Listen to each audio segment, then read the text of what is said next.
All right. Well, we're going to close up with this by saying that a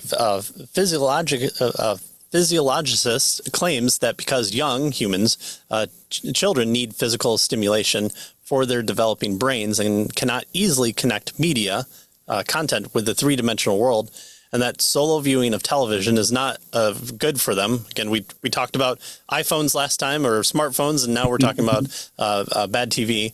So even though some of this television is It's not taking good away for, all the pleasures of life, right? yeah, what's the point of living at that point? Yes. Well, but it's not good for them. It should be avoided. The physiologist is tapping into the fact value connection. So this isn't something like food, air, and water. This is a ethical perspective. This isn't good for the person of the person that we talk about. Subjecting them to horror movies would be very bad for children under the age of 4 to witness. I was thinking of the very underrated movie Soldier with Kurt Russell.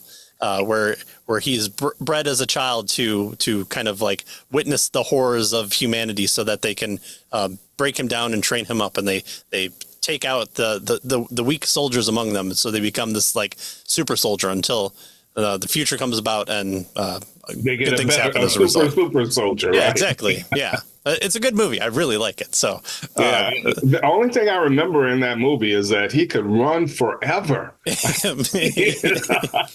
yes, Never get tired, or at least show it. Yeah. Yeah. So that type of well-being that we talk about is not just, eat fruits and vegetables. This is mental well-being. There's spiritual well-being. There's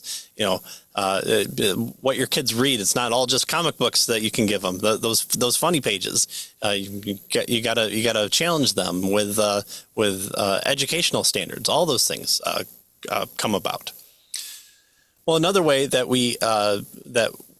who we are informs how we should live focuses less on what is good for us and more of what is fitting of us.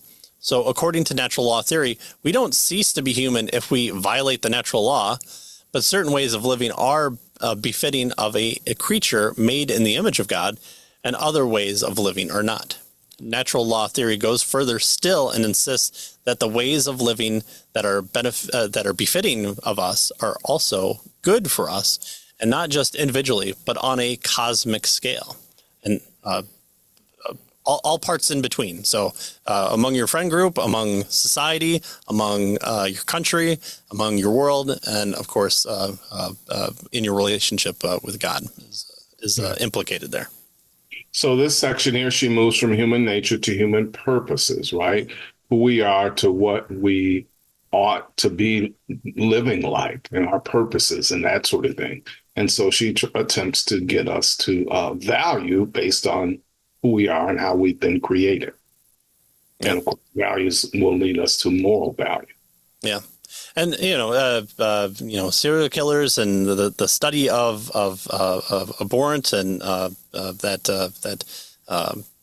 distinctive differences within a people group, and you read these interviews and this person's crazy, but it's also, I wanted to get back at my mother, so I found people who look like my mother and did the terrible things that I do with them. So that there is a sense of humanity still within them. They're still making those desires and claims, and they're trying to find for them what is beneficial to them, and we punish them for it. So obviously, we as just these creatures of nature only, no God, should not punish or reward these behaviors. They're just people acting out according to their uncreated nature, right? Well, why do we punish? Why do we seek justice in those things? Why do those killers still try and find ways to explain their behavior or in the depths of their aberrant behavior? Why do we still see humanity within them? Well, because even though things are not befitting to them, they are still human. And so whether or not they're going towards the best fact value connection is what's at case here. Mm, mm, yeah.